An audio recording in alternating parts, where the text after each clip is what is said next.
Welcome back, my friends, to the new season of TFT Hyperroll Set 8 Monsters Attack, and oh my, do I have a lot to go over in this video, including the most builds I've ever included in an introduction video for a season. Just a quick little plead, a ton of work went into this video. If you could please give it a like, subscribe to the channel, leave a comment, do something to help the algorithm to get it out there, I would really appreciate it. I want to break this video down into parts, and there are going to be a lot of chapters, so you can scan through them as you need, but the main parts are going to be what's different about this set than other sets.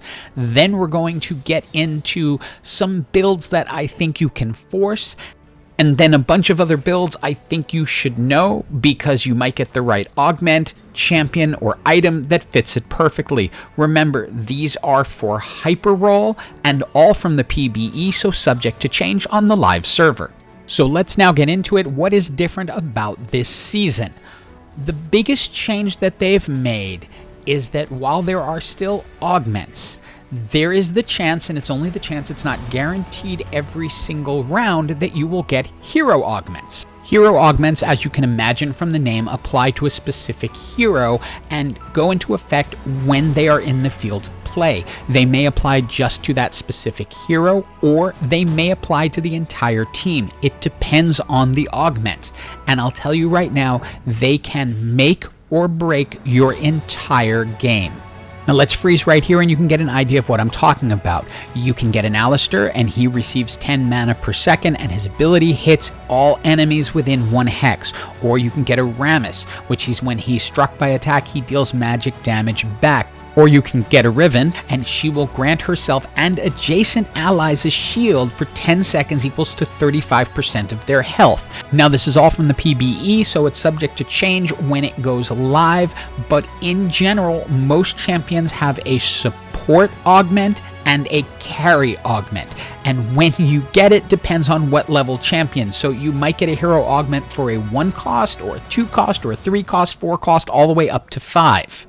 And when I say it can make or break your team, sometimes you get something that just doesn't match what you're doing. I was lucky in this case because I got a champion that I already had on the board, so it was going to have an immediate impact. Sometimes you will get something that doesn't match anything you're doing, and you either have to let it go completely or rebuild for the augment, or you get it early and it's going to pigeonhole what your comp is going to be. Now let's talk about some item changes, because some things have changed. The blue buff is no longer just a mana generator. Notice that it has an ability power bonus.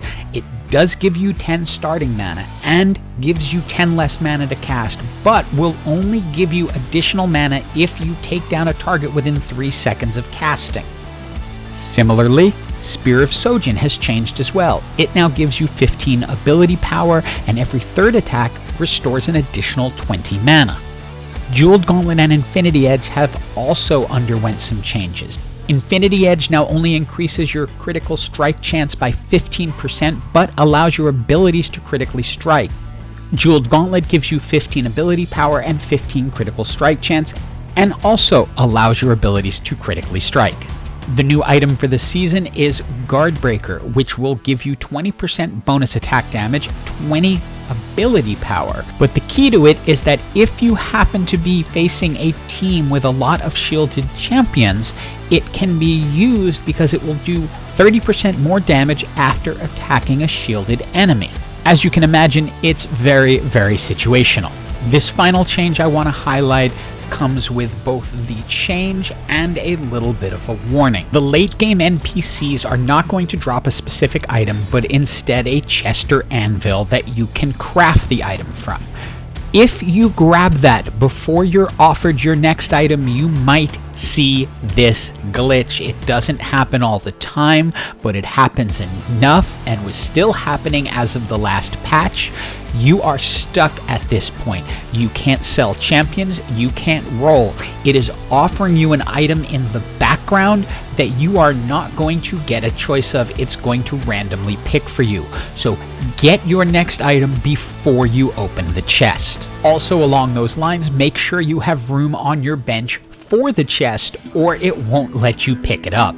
And that pretty much covers the mechanical changes that have been made for set 8, and as you can see, it was a lot, as it took 5 minutes to go through a pretty quick breakdown of them. So a lot has changed for this. What hasn't changed, the augments are pretty much the same with the exception of the hero augments being added, but you'll recognize all the other augments. There's nothing really new in there. With that all covered, let's get into the builds, and we're going to start with the ones that I feel you can force. And by that I mean these are builds I've used multiple times during the PBE, and they consistently get me into the top 4. Not necessarily guaranteed, but they're fairly consistent at doing that, so I feel comfortable saying you can force them. This first build is one I call the Animaniacs, and it is because it uses Anima Squad and Pranksters as its main core. The Anima Squad champions you're going to want are Nasus, Silas, Jinx, Riven, and Misfortune as your Anima Squad, and then you're going to add in Zoe and Echo, who are the other 2 Pranksters. Jinx is your early to mid-game carry, while by the end, most likely Misfortune will end up taking over. Let me quickly explain how the traits work. With Anima Squad, every time they get a kill, they gain a little bit of fame. Each point of fame gives them 6 maximum health. That's how it is on the PBE. It might change, and they also get some attack damage and ability power as well. The Prankster trait, the way that works is when you have 2 Pranksters or 3 Pranksters, when they get to 50% health, they will disappear from their spot, leave a training dummy in the place, heal a little bit, causing the champion who was attacking them to attack the training dummy.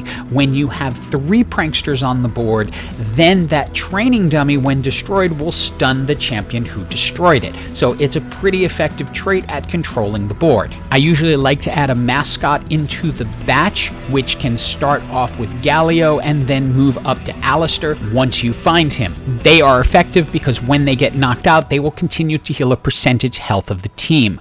As far as hero augments go, obviously you want to pick up one for one of your key units. You just hope that they give you for your key units. In this case, they gave me nothing that was helping my game out. So we're luckily had a roll at this point. We roll. And this is the Jinx support augment that gives the entire team 10% attack speed, which is tripled after they get a takedown. But this is why I said earlier, these hero augments can make or break it. If I hadn't gotten a Jinx augment, this build would have been dead in the water at this point. For items, I like to load them on Jinx, and I like to get a Static Shiv, Rage Blade, and then Spear of Sojin. Jinx cast does magic damage and stuns, so I like her to cast early and often. I use the Static Shiv because that will shred the magic resist on the opposing team, and a lot of your backline in this case is magic based, especially Misfortune's ult, which we'll get to in a moment. In a perfect world, you can lay AP items, speed up items such as the Rage Blade, and a mana producing item onto Misfortune, because she is also what is known as an ace, and the way an ace works is when it hits a champion with under 10% health, it executes them. Overall, Animaniacs is a really easy build to get into, since the main parts of it are at 2 and 1 with Nasus, Silas, and Jinx, and then you just need to get Misfortune as your ultimate cleanup artist, and it will usually get you into the top 4, if not allow you to win outright. The second build I consider forcible is Brawler's Recon, and this is pretty much as close as you're going to get to the Cavalier Swiftshot build from last couple of seasons. And it's a really simple, classic TFT style build. You're going to put together a bulky front line and then a distance attacking backline. Your core champions are the 4 Recons. That's Ashe, Ezreal, Kaisa, and Vayne. The way Recon works is they get additional attack distance. They will also dash away from a champion if it is near them when they cast their skill. Finally, as you get more Recons, their crit chance goes up. ultimately getting to the ability being able to critically strike when you get to 4. So while I like to put a jeweled gauntlet on Kaisa early, you don't need it at 4 because its main ability becomes part of the trait. For your front line, there's no specific brawlers I would say you absolutely have to get. Get the highest cost, most star brawlers you can. You just want a lot of beef up front to keep things away from your backline as they gain power. My ultimate goal is to get a lot of AP items onto Kaisa and a lot of AD items onto Vayne. I've seen a lot of people build Rageblade onto Kaisa. I think that's a mistake because her ult adds attack speed to her. So if she casts more often with items like Spear of Sojin, then you can just increase her attack power and the speed will come as she goes. You just want to try to build some healing in, either with items or augments. Since 4 Brawlers and 4 Recon are only 8 slots, you're going to have an additional space. You can fill that in with something like a Nyla, as she will help heal your front line and also enhance Vayne with the Duelist trait. Or I like to bring in a threat like Rammus, because even though he doesn't have a specific trait, he's really, really tanky and can help beef up your front line and give your back line more time to power up, which, as you can see, it can get really strong. As I've been playing, I've been surprised how uncontested this build seems to be, as I have multiple times been able to 3-star the Vayne or 3-star the Kaisa, and they can carry hard when they need to, and it's a pretty easy trip into the top 4 with this build. Build number 3 that I would consider forcible-ish, we're starting to trend out of being absolutely forcible, but it is, if things go right, is Heart. And it may look like it's starting Gadgettine, because often you start with Gadgettine and then move over into Heart, and that's just because of the order in which you get the champions. Your ultimate goal with a Heart build is to pick up the 6 Heart champions, which are Lulu, Lee Sin, Yumi, Sona, Soraka, and Syndra. What you usually then pair with them are Spellslingers, Annie, and then also LeBlanc, because she will bring an A.D.M.I.N along with Soraka. You can finish it off with the Alistair or Nunu. Nunu would bring back in Gadgettine and add Mascot, where Alistair would add Ox-Force and also Mascot. Now the key to this build is casting a lot, and the reason is the way the Heart trait works is that each time your Heart champions cast, your entire team gains ability power. So you're going to want lots of blue buff, Spear of Sojin, items that are going to help your Heart champions cast faster.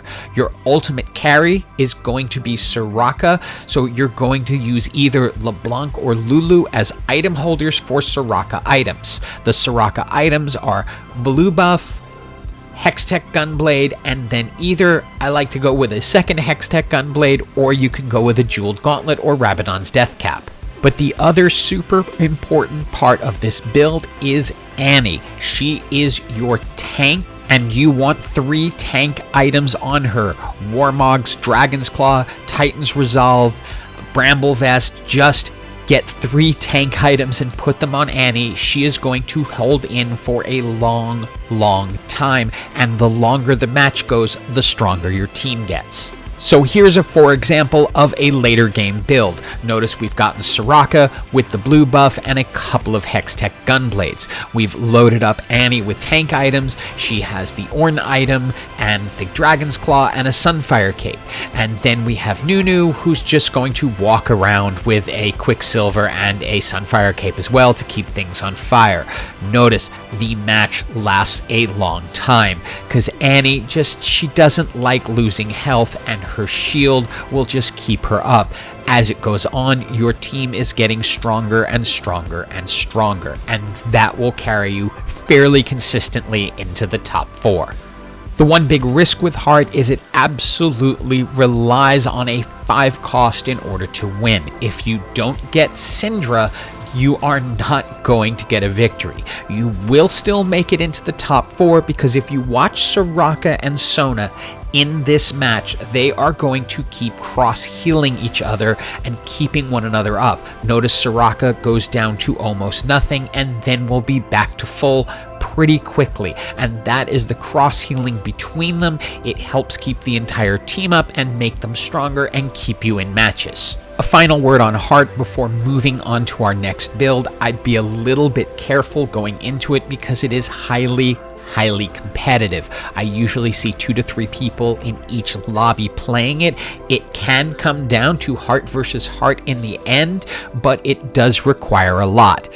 Now, on to our next forcible, but I really wouldn't. I'd like a sign from the gods build. It's going to be Threat.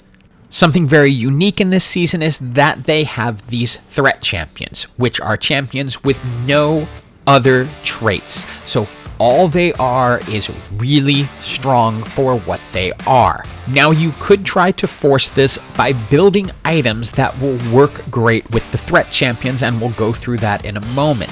The reason I advise against it is usually there is going to be someone in the lobby who got a threat champion off an early augment or out of the NPC round, and they're going to be going threats too, which is going to make it much harder for you to get the key champions you need when you need them. So tread carefully when you decide to go into it. Make sure you're really clear to do so. Finally, before I get into the specific carries and tanks and how to build them, Threat is technically a trait, so you can ignore the build different augments. They do not work with threats.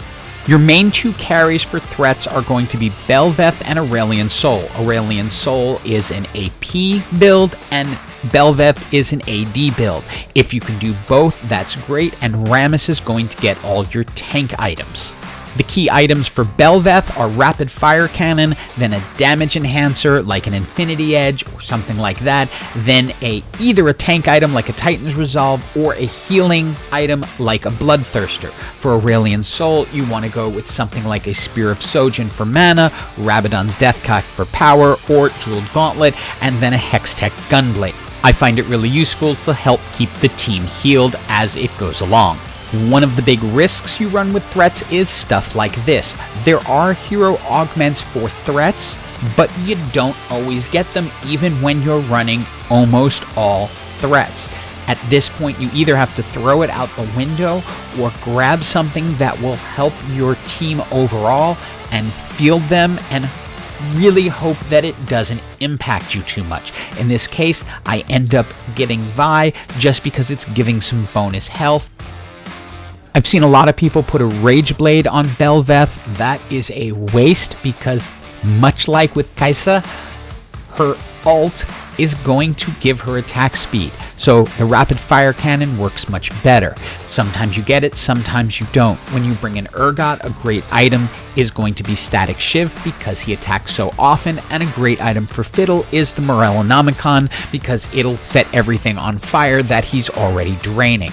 Threat is really good because if nobody else is doing it, you will have a good shot of getting a lot of 3-star gold champions, which can very easily carry you right into the top 4.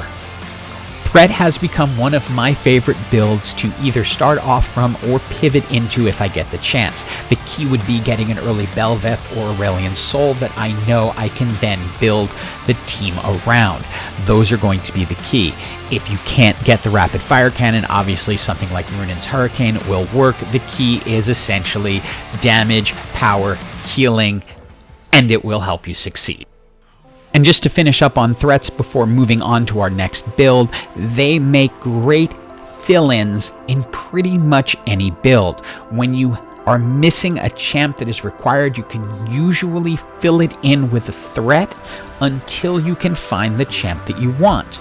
Speaking of finding the champ that you want, if you get an early LeBlanc, I think it's a really good idea to go into our next build, which is going to be A.D.M.I.N.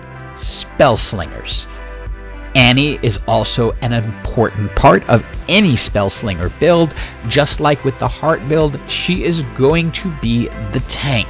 So you bring Annie in and she will serve 2 roles, both Spellslinger and tank. Now ultimately your first loyalty in this build is to the admin trait. You need to make sure to get the 4 admins on your team. They are Blitzcrank, Camille, LeBlanc, and Soraka. The big problem is there's no real crossover between those 4 champions, and what admin traits you get offered is completely random. So you want to make sure you get a trait that will work for the build you're going for. Getting mana or health will help with a LeBlanc type build because it will help keep her alive. If she has more mana, she'll cast more often, and her casts are pretty devastating. If she can heal, as this one had the option of healing when they hit 40% health, getting 600 health back, that will keep her in the game longer. And again, her casts are really devastating, so she can ultimately take out a team once she has the right item. And we'll go over them in a moment, but I want you to see how critical that heal was to this particular fight. It allowed her to stay up and ultimately win this round. Key items for LeBlanc: blue buff and then a damage amplifier. Remember, back from earlier, blue buff works a little different. It gives you additional AP, but it will only give you additional mana if you actually get a takedown within 3 seconds of casting. So you want to increase her spell power. I often also like to put a Hextech Gunblade on her so that she's able to keep herself up, alive, and casting, because that is going to be the key. In this particular match, it wasn't as much, because if you remember, the admin trait was that she was going to heal upon hitting 40% health. Your final comp will end up looking something like this, with 4 admin and 4 spellweavers. The 4 spellweavers are LeBlanc, Talia, Annie, and Sona. And then you're going to want to bring a hacker in. Hacker is the only form of assassin that exists. What it does is it allows a champion to go into the opponent's backline. They will be invulnerable for 2 seconds and then pick up Omnivamp. So it is a very powerful trait, especially for LeBlanc, to help carry you through to endgame. Spellslinger is a very good build to keep in mind. It is not something I would force for 2 main reasons. It's highly competitive, so you're not necessarily going to get it, and it relies on high-cost champions. So if you don't get an early LeBlanc, you're going to be in trouble as you get towards mid and late game. This next comp is the one it seems that everybody loves to hate, and there's a lot to love and a lot to hate about it, and it is Mech. Now, this works different from the Mech of yore. The last time they did an actual Mech build, what would happen is the 3 champions would combine into a new champion. It was a giant Garen. Then, when that Garen went down, the 3 champions who made up the Garen would then continue to play in the match. That's not how Mech works now. It works much closer to the way Legends worked in last season. The champion that you choose as your Mecha Prime champion is going to absorb the 2 closest other Mech champions to them. Then that will become a supercharged large champion that will have additional attack damage and ability power. I see people trying to force this a lot. I think that's a mistake.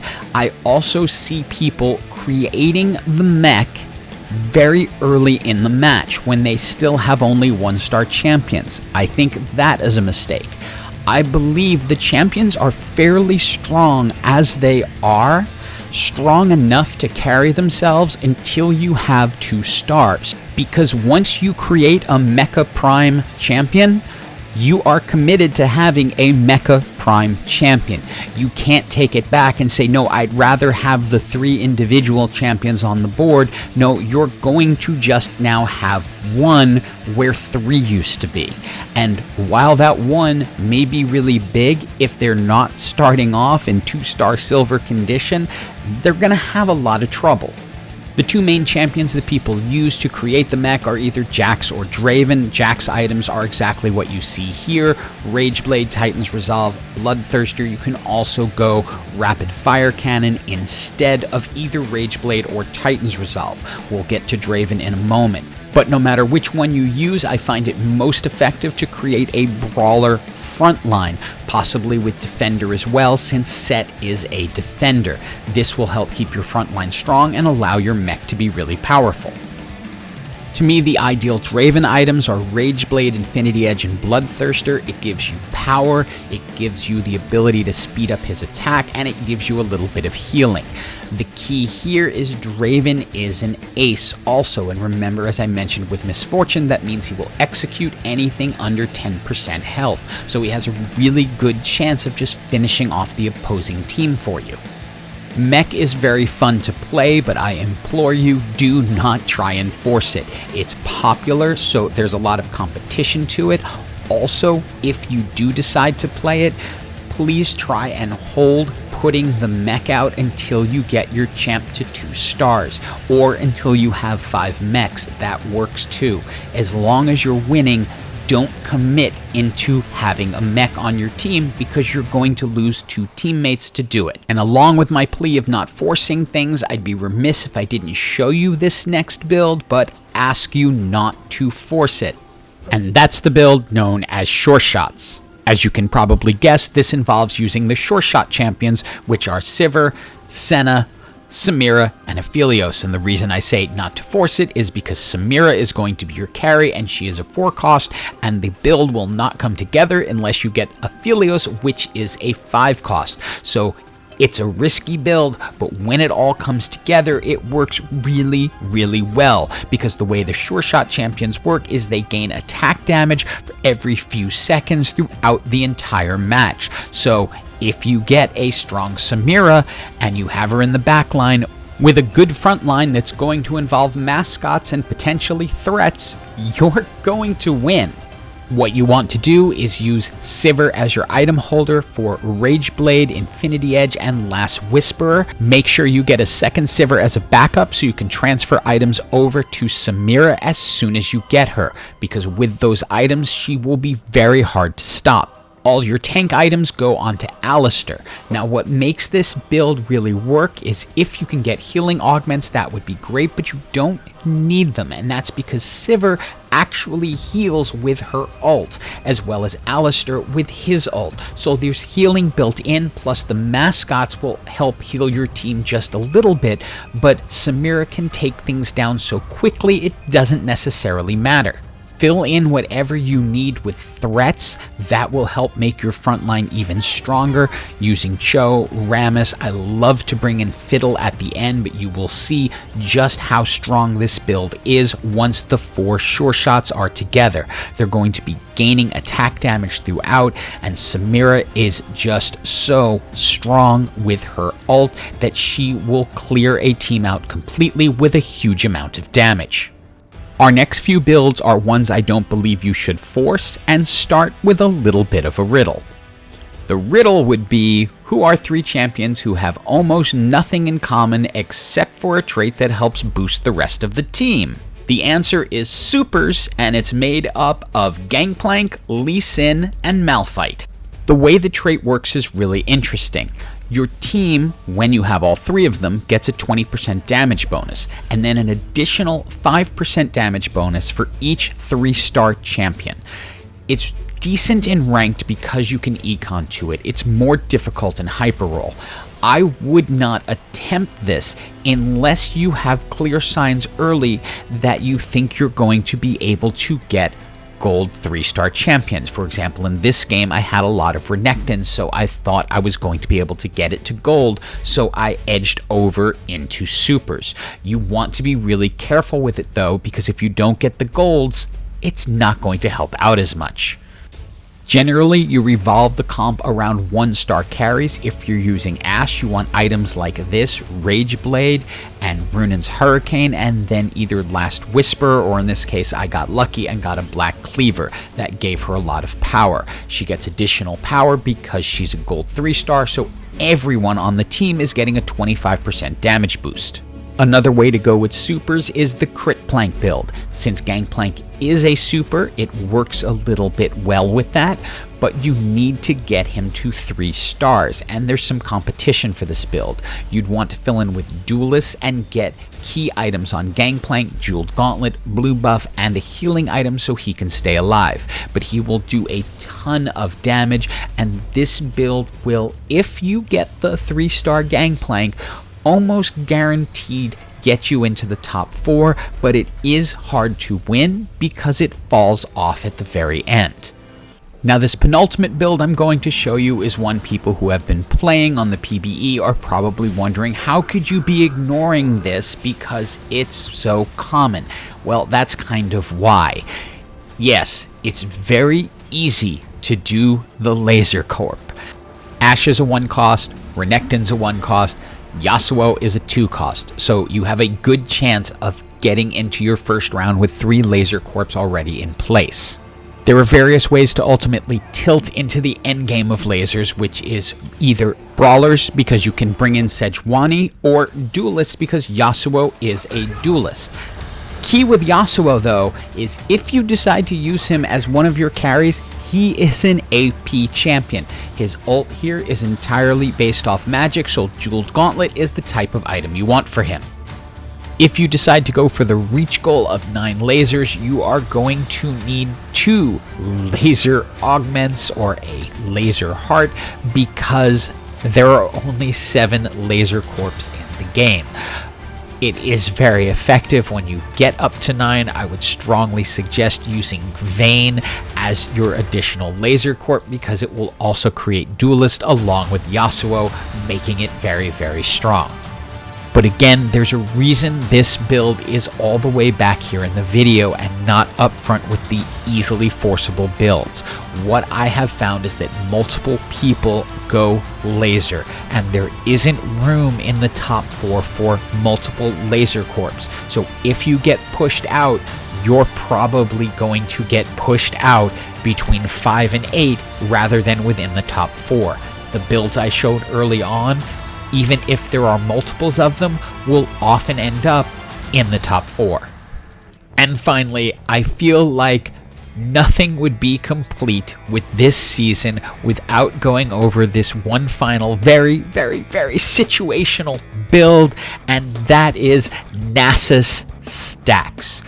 You can, in this, create the classic Nasus, where every time he does his Q, during the game, it will increase his attack damage.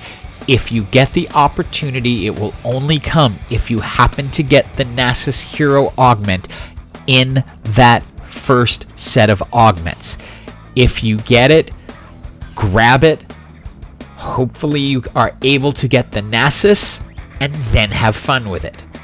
The one time I got it, I decided to go Rage Blade. I probably should have gone Rapid Fire Cannon because it would have been better to have Nasus step back than necessarily pick up the increasing speed with the Rage Blade that I got, but either one will work.